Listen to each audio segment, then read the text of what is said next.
जय श्री राम, जय गुरुदेव। Last video में मैंने बात की थी कि करियर की भविष्यवाणी केवल 1 मिनट में आप जान सकते हैं कि आपको आपका करियर किस दिशा में, किस क्षेत्र में बनाना चाहिए। उस वीडियो में मैंने ये बताया था कि मैं आपको 2 सूत्र दूंगी करियर से, जिससे आप डिसाइड कर पाएंगे कि आपको आपका करियर किस क्षेत्र में बनाना चाहिए।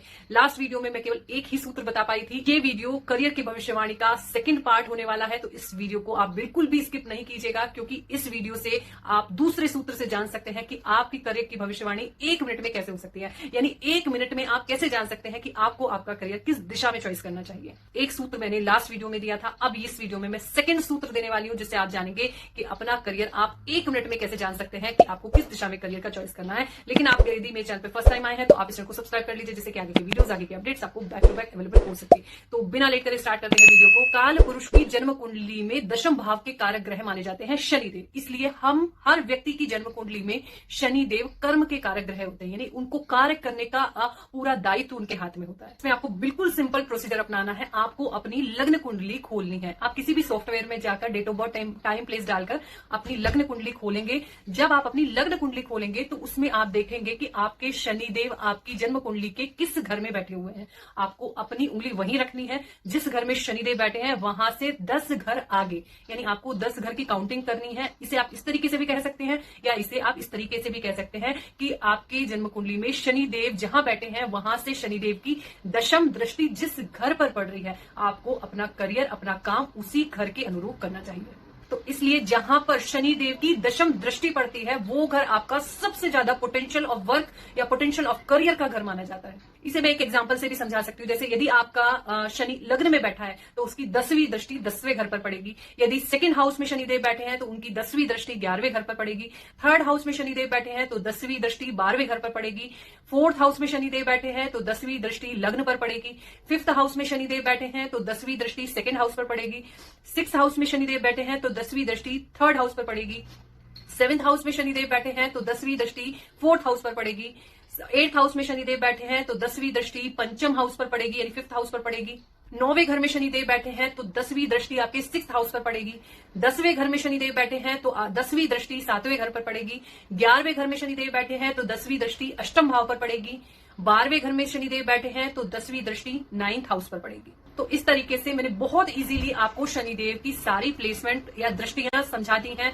कहीं भी आपकी जन्म कुंडली में शनिदेव बैठे हैं तो उनकी दृष्टियां किस घर में आ रही हैं, वो आपको इस एग्जांपल से समझ में आ गया होगा। तो इसलिए शनिदेव की दृष्टि जिस भी घर पर पड़ती है, यानी दशम दृष्टि जिस भी घर पर पड़ती है, उसमें जो राशि फॉल करती है, जो घर है, उन दोनों को मिंगल करके आप अपना करियर का चुनाव कर सकते हैं। एग्जाम्पल से मैं आपको समझाती हूँ। यदि आपकी जन्म कुंडली में शनिदेव कहीं भी बैठे हुए हैं और उनकी दशम दृष्टि जिस घर पर पड़ रही है, वहां पर मेष राशि फॉल कर रही है, तो आप एक ऐसा काम कीजिए जहां पर आपका व्यक्तित्व बहुत इंपॉर्टेंट हो जाए, जहां आपका शरीर बहुत इंपॉर्टेंट हो जाए। जैसे कि आप कोई मॉडलिंग का काम कर सकते हैं, या आप मेडिकल रिप्रेजेंटेटिव हो सकते हैं। मतलब आपकी पर्सनैलिटी आपके कार्य का इंपॉर्टेंट हिस्सा बन जाती है। आपको ऐसा काम करना चाहिए। तो इसलिए जहां भी शनिदेव की दृष्टि पड़ रही है, उसमें यदि मेष राशि पड़ रही है तो आपको मेष राशि के गुणों को पकड़कर ही अपने करियर का चुनाव करना है। अब शनि की दशम दृष्टि जिस भी घर पर पड़ रही है, वहां पर यदि वृषभ राशि फॉल कर रही है, तो आप फाइनेंस से रिलेटेड कोई काम कर सकते हैं, आप कोई फूड बिजनेस कर सकते हैं, आप वाणी से रिलेटेड कोई काम कर सकते हैं, आप इन्वेस्टिंग का कोई काम कर सकते हैं। और इसी प्रकार यदि आपके दशम दृष्टि में मिथुन राशि फॉल कर रही है, तो आप कोई कम्युनिकेशन का काम कर सकते हैं, आप कोई मीडिया फील्ड में काम कर सकते हैं, आप कोई पॉडकास्ट कर सकते हैं, आप सोशल मीडिया साइट्स पर काम कर सकते हैं। और इसी प्रकार यदि आपकी शनि की दशम दृष्टि में कर्क राशि आ रही है, तो आप वर्क फ्रॉम होम कर सकते हैं, घर में रहकर काम कर सकते हैं, आप लैंड्स का बिजनेस कर सकते हैं, आप रियल एस्टेट का काम कर सकते हैं, आप इंटीरियर डिजाइनिंग का काम कर सकते हैं, आप आर्किटेक्ट का काम कर सकते हैं। और यदि शनि की दशम दृष्टि सिंह राशि पर पड़ रही है, तो आप किसी गवर्नमेंट फील्ड में हो सकते हैं, आप कोई राजदूत हो सकते हैं, आप ऐसा कोई काम कर सकते हैं जिसमें सरकार से रिलेटेड या सरकार से जुड़कर काम कर सकते हैं। आप कोई कॉन्ट्रैक्ट, गवर्नमेंट कॉन्ट्रैक्ट्स भी ले सकते हैं, आप राजदूत हो सकते हैं, आप एडमिनिस्ट्रेशन में काम कर सकते हैं। और यदि शनि की दशम दृष्टि में कन्या राशि फॉल कर रही है, तब आप लॉ फील्ड में काम कर सकते हैं, आप डॉक्टर के फील्ड में काम कर सकते हैं, आप हॉस्पिटल में काम कर सकते हैं, आप फाइनेंस से रिलेटेड काम कर सकते हैं। क्योंकि छठी राशि हमारी रोग, ऋण, शत्रु को रिप्रेजेंट करती है। तो इसमें आप मतलब रोग हो गया, डॉक्टर से रिलेटेड कोई काम कर सकते हैं, ऋण से या फाइनेंस से रिलेटेड कोई काम कर सकते हैं, लॉ फील्ड से जुड़कर काम कर सकते हैं, आप सी का भी कोई काम कर सकते हैं। और यदि शनि की दशम दृष्टि में तुला राशि फॉल कर रही है, तो तुला राशि में यदि शनि की दृष्टि फॉल कर रही है तो सबसे इंपॉर्टेंट है कि आप कोई भी बिजनेस कर सकते हैं, आप पार्टनरशिप में बिजनेस कर सकते हैं, आप मैरिज की काउंसलिंग कर सकते हैं, आप कोई दो व्यक्तियों के बीच में ब्रिज का काम कर सकते हैं। और यदि शनि की दृष्टि में दशम दृष्टि में वृश्चिक राशि फॉल कर रही है तो आप किसी रिसर्च फील्ड से जुड़कर काम कर सकते हैं, आप अकल्ट से रिलेटेड यानी एस्ट्रोलॉजी, टैरो और न्यूमरोलॉजी से रिलेटेड काम कर सकते हैं, आप रिसर्च फील्ड से रिलेटेड काम कर सकते हैं, आप जियोलॉजिस्ट हो सकते हैं, आप सीए का काम कर सकते हैं, आप किसी सीक्रेट एजेंसी में काम कर सकते हैं, आप इनकम टैक्स में काम कर सकते हैं। और इसी तरीके से यदि शनि की दशम दृष्टि आपकी धनु राशि पर पड़ रही है तो आप अध्यात्म से रिलेटेड काम कर सकते हैं, आप विदेश में सेटल हो सकते हैं, आप फॉरेन से रिलेटेड काम कर सकते हैं, आप एजुकेशन सेक्टर से जुड़कर काम कर सकते हैं। और यदि शनि की दशम दृष्टि आपके 10th राशि यानी कि मकर राशि पर पड़ रही है,